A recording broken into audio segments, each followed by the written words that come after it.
उदासीनता हम लोगों की हमको कहां पहुंचा दी है। एक तरफ विद्वता की वो पराकाष्ठा देख लीजिए, शौर्य, तेज, तप, त्याग, बलिदान, विज्ञान, अध्यात्म, इसकी पराकाष्ठा। और दूसरी ओर इसका ठीक विपरीत देखिए। अंग्रेजों की अभी चर्चा हुई कि अंग्रेजों ने भारत पे शासन किया। अंग्रेजों ने ही नहीं किया,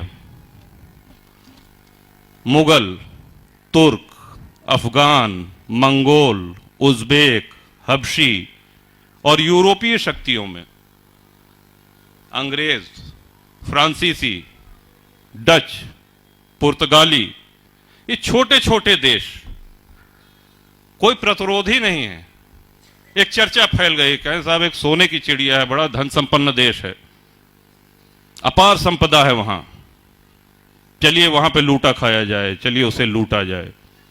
एक ही बात है, छोटी छोटी कोई सुनियोजित सेनाएं नहीं थी इनकी, लुटेरों के झुंड के रूप में बर्बर सेनाएं बना करके शताब्दियों से ये आते गए।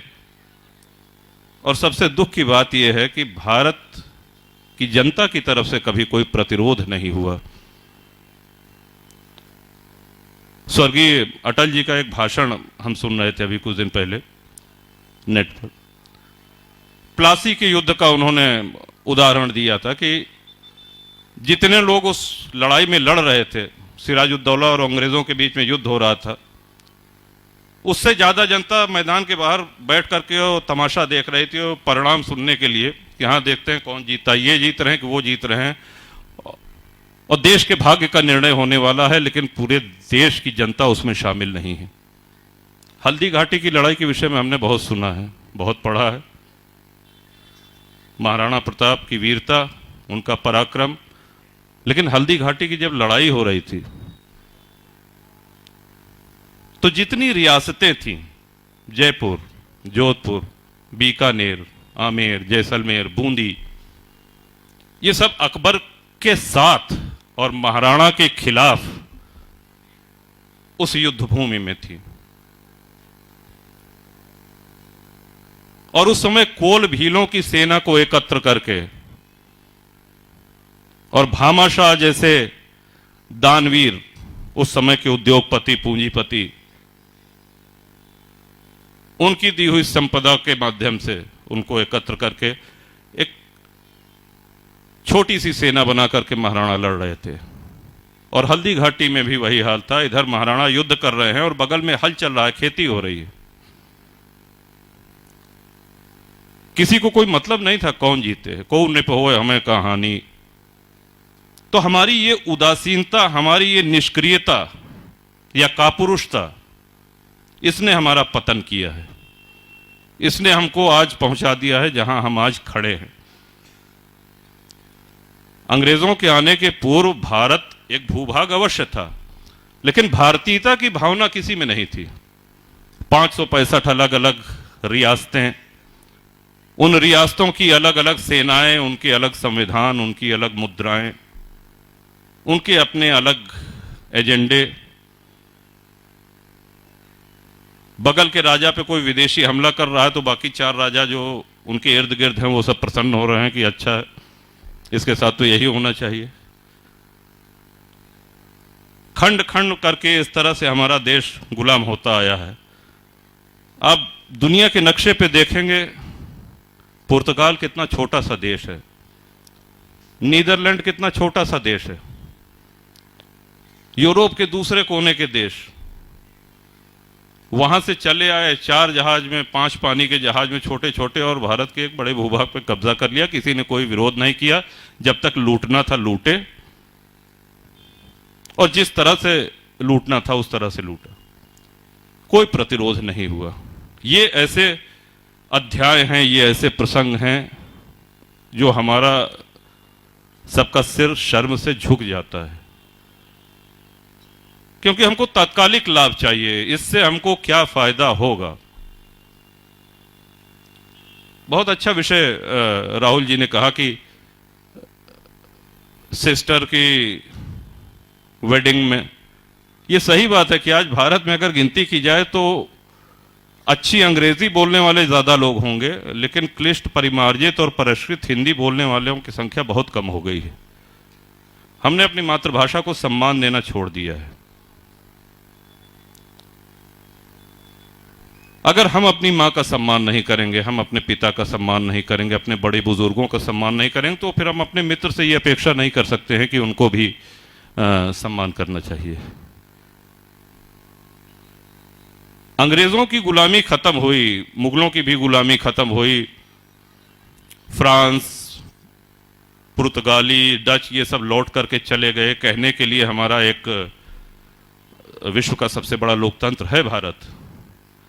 लेकिन एक प्रश्न दे रहे हैं आपको, अवश्य इसका आत्मचिंतन करिएगा, क्या हम मानसिक गुलामी से ऊपर उठ पाए हैं? इतने वर्षों की गुलामी के बाद हम ये मान बैठे हैं कि जो कुछ भी पश्चिमी है वही सही है, चाहे वो पश्चिमी परिवेश हो, चाहे पाश्चात्य ढंग से मिलना, उठना, बैठना, बोलना हो।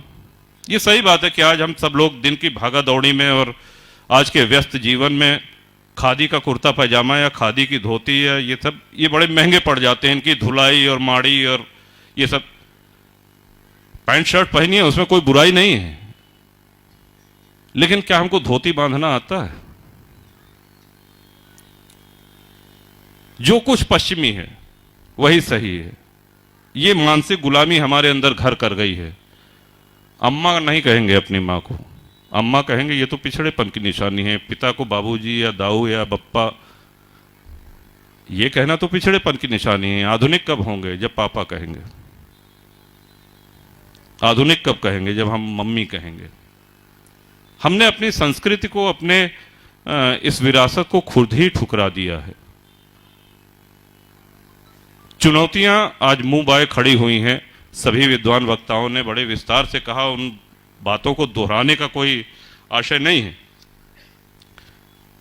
लेकिन समाधान तो हमारे अपने अंदर है। हम अपने को बदलेंगे तभी समाधान होगा। जिस चीज को हम बदलना चाह रहे हैं, हम अपनी भारतीय संस्कृति की पुनर्स्थापना करना चाह रहे हैं, तो ये तभी संभव है जब हम लाभ हानि के चक्कर को छोड़ करके और निष्ठा के साथ अपने संस्कृति, अपनी रीतियों के संवाहक बने, उनको अगली पीढ़ी में पहुंचाएं। विश्व में कोई दूसरा ऐसा उदाहरण नहीं है। भारत और हिंदुत्व ये एक दूसरे के पर्याय हैं। जैसे सूर्य और सूर्य की किरण को अलग नहीं किया जा सकता, जल से जल की लहरों को अलग नहीं किया जा सकता, ये एक दूसरे में समाहित हैं, वैसे ही भारत और हिंदुत्व ये एक दूसरे के पर्याय ही नहीं है, बल्कि एक ही हैं। और हमको अपनी सभ्यता, अपनी संस्कृति का सम्मान करना होगा, तभी ये संस्कृति, ये आदि संस्कृति, ये सनातन संस्कृति बचेगी। वरना जिस तरह की चुनौतियां हैं सामने, अगर हमारा ये दृष्टिकोण रहा कि इसको करने से क्या होगा। बड़ी अच्छी बात आचार्य जी ने कही कि चित्र बदल दीजिए, चरित्र स्वतः बदल जाएगा। आज हम अपने बच्चों के साथ बैठ करके धर्म चर्चा, इतिहास के महापुरुषों की चर्चा, बलिदानियों की, क्रांतिकारियों की चर्चा कितना करते हैं? हमको खुद अपने स्मार्टफोन से फुर्सत नहीं है, और बच्चे भी अब अगर बड़े हो गए हैं तो उनका एक अलग व्हाट्सएप ग्रुप है, उनका अलग फेसबुक ग्रुप है, जिसमें हो सकता है एग्जाम के समय थोड़ा बहुत फ़ोन आप लोग रख लेते होंगे। नहीं तो वो सुबह उठते पहला काम जो है वो चाय उसी पे आती है, गुलाब का फूल और गुड मॉर्निंग और चाय, और फिर जब तक सो नहीं जाते हैं तब तक। तो ये हमारे बौद्धिक विकास को रोक रहा है। हाँ, फोन एक संवाद का कारण है, लेकिन उसका संवाद में ही प्रयोग हो। जो सामने बैठा है, जो आपसे मुखातिब है, जो प्रत्यक्ष बैठा है, आप उससे संवाद नहीं कर रहे हैं। कई जगह आप जाइए, होटल में, रेस्टोरेंट में बैठ के देखिए, एक मेज पे 4 लोग बैठे हैं, चारों अपने फोन पे। जो प्रत्यक्ष है उससे कोई संवाद नहीं। तो एक अजीब सी विचित्र स्थिति में आज हम लोग चल रहे हैं।